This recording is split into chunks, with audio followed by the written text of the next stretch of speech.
La Corte Internacional de Justicia. En 1984, Nicaragua presenta una demanda en contra de Estados Unidos por la presunta responsabilidad de actividades militares y paramilitares en territorio nicaragüense y en su mar adyacente.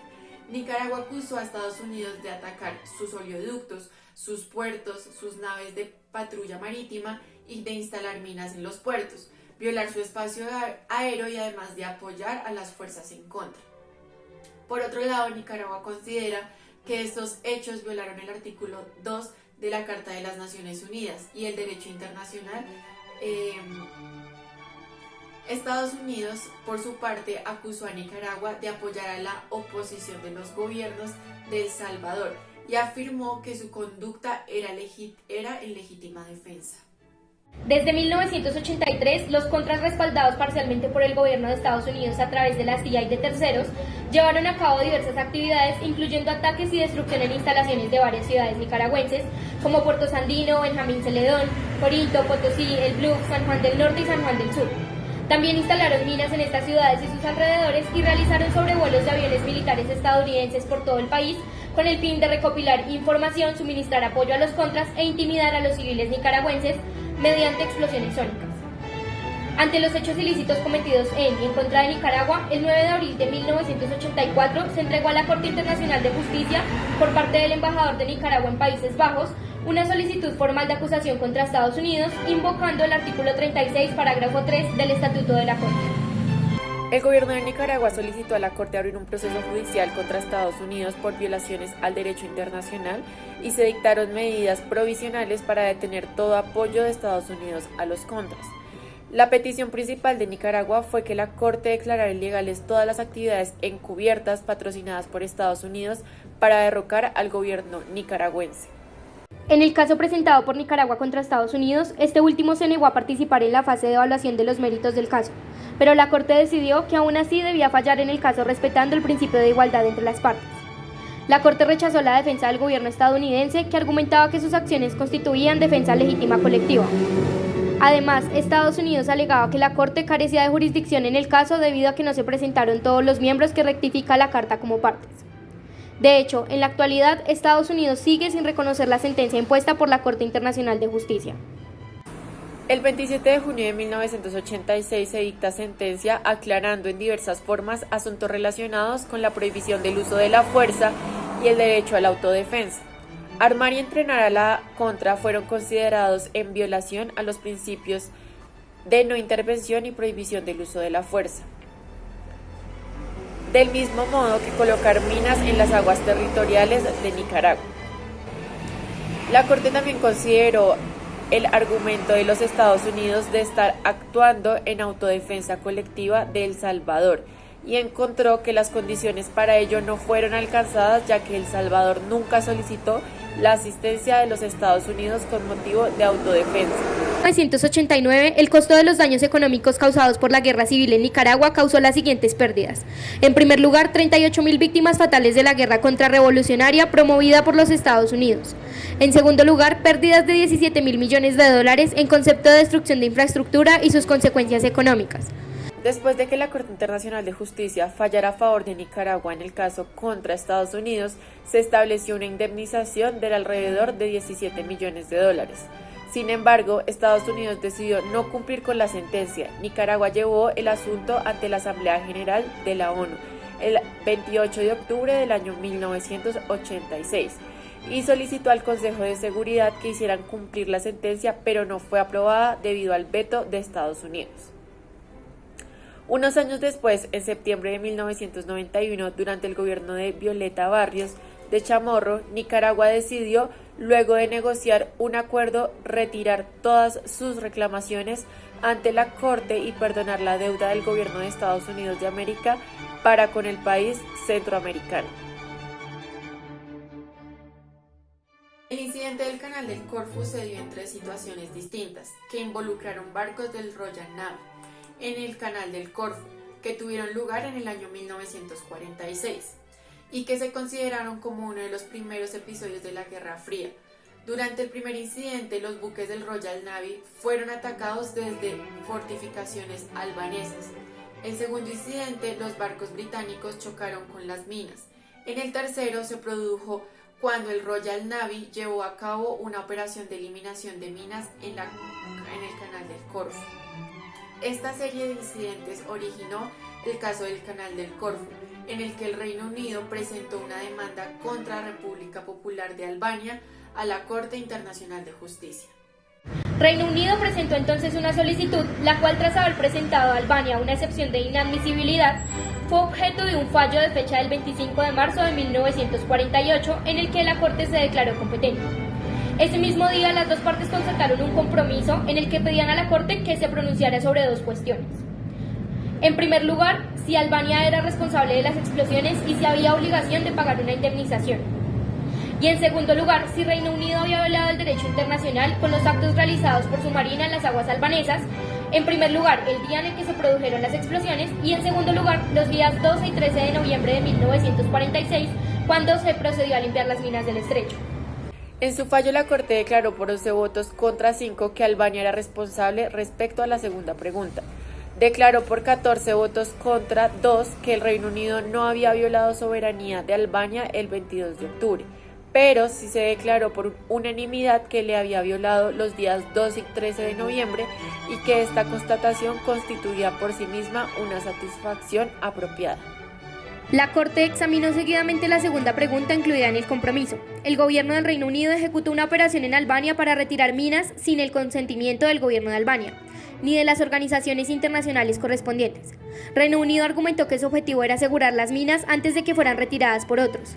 La Corte Internacional de Justicia determinó que Reino Unido violó la soberanía de Albania y que su argumento de intervención y self-help no era válido en el derecho internacional. Sin embargo, la Corte reconoció que el incumplimiento de Albania en sus obligaciones y notas diplomáticas fue una circunstancia atenuante. Conforme a la resolución con fecha del 3 de diciembre de 1948, la Corte determinó que la organización tenía capacidad jurídica para presentar una reclamación internacional, independientemente si el Estado responsable era miembro de la ONU o no.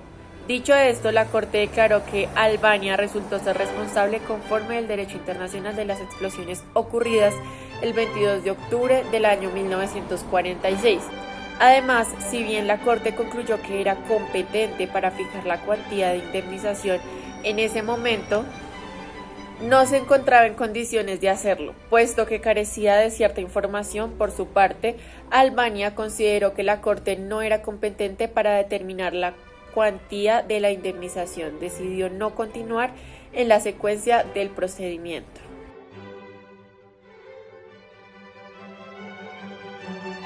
La opinión consultiva de la Corte Internacional de Justicia sobre la legalidad de la amenaza o el empleo de armas nucleares se emitió en 1996 en respuesta a una solicitud de la Asamblea General de las Naciones Unidas.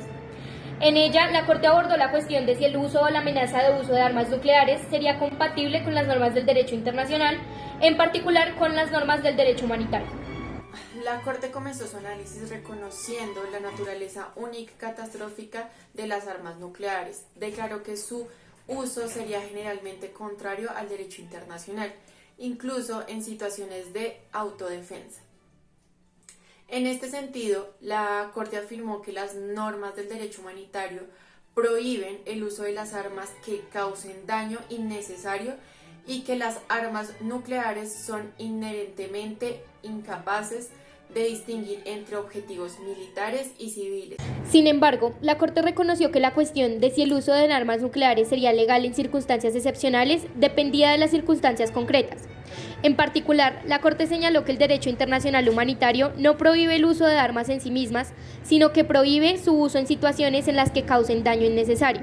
En este sentido, la Corte sostuvo que la evaluación de la legalidad del uso de armas nucleares debería basarse en la evaluación de si su uso sería necesario y proporcional en una situación específica. La Corte también abordó la cuestión de si la amenaza del uso de armas nucleares sería compatible con las armas del derecho internacional.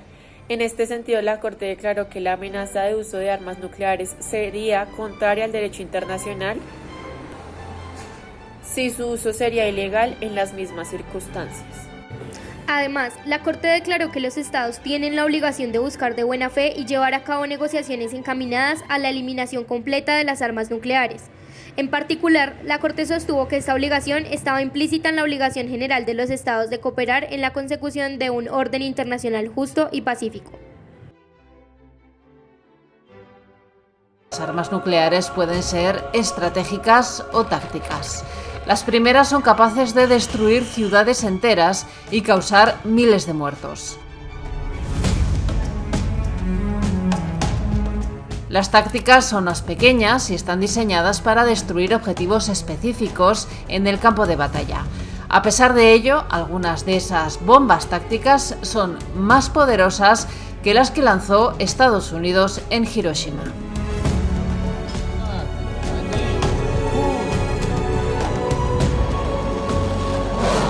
Rusia cuenta con unas 2.000 bombas nucleares tácticas que podría utilizar de 3 maneras distintas. La primera para llevar a cabo una demostración de fuerza en algún lugar deshabitado. La segunda en contra de un objetivo militar en Ucrania, algo que los expertos creen poco probable porque afectaría también a las tropas rusas. Y en tercer lugar, Putin podría lanzar un ataque nuclear contra un miembro de la OTAN, que podría ser incluso Estados Unidos. Esta sería la opción más peligrosa, porque todos los socios de la OTAN estarían obligados a responder y el conflicto adquiriría una escala global. En Rusia se advierte de una carrera armamentista que, dicen, puede llegar a ser imprevisible y de consecuencias incontrolables. Se refiere muy especialmente al tema nuclear, donde advierten que se puede llegar a un vacío estratégico de falta de coordinación entre las distintas potencias nucleares, algo que puede ser muy peligroso a nivel global. ¿Qué es lo que pasa? En la guerra hasta ahora de casi 14 meses en el interior de Ucrania, analistas aseguran que Rusia habría perdido unas 10.000 piezas en el campo de batalla. Esto, aunque es verdad que Rusia cuenta con un presupuesto de armas 10 veces superior aproximadamente al de Ucrania. Y todo esto hace que Rusia, por ejemplo, cuente con un arsenal de tanques, aunque puedan ser muchos de ellos antiguos, de más de 12.000, que sería el doble del número de tanques total con el que contarían países como Estados Unidos, China, Corea del Norte. Y esto cuando en Ucrania se habla de más de 3.000 blindados únicamente. Pero ¿qué es lo que dicen en Ucrania? Que ellos esperan que se pueda llegar a multiplicar por 10 la asistencia en temas armamentistas por parte de sus aliados de Occidente, especialmente en la OTAN. Dicen que algo así sería fundamental para poder derrotar a Rusia. Entonces, ¿qué es lo que pasa? Han comenzado a llegar a Ucrania ya los misiles antiaéreos más sofisticados, quizá, que son los Patriot estadounidenses. También hay ya sistemas HIMARS de artillería en el interior de Ucrania. Al comienzo de la guerra fueron claves los misiles Javelin antiblindados, también los misiles Stinger antiaéreos. Todo esto logró frenar lo que es el avance inicial de las fuerzas rusas.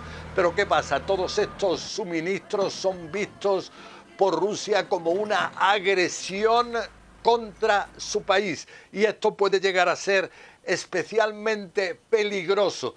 También otro tema visto con enorme preocupación en Rusia es la posible integración de Ucrania en la Alianza Atlántica de la OTAN. Eso a nivel armamentístico podría ser un cambio enorme en el campo de batalla. Vimos ahora a Jens Stoltenberg, el secretario general de la OTAN en Ucrania, diciendo que existe realmente esa posibilidad, pero en Moscú aseguran que algo así cambiaría la realidad estratégica en Europa. José Levi, CNN, Jerusalén.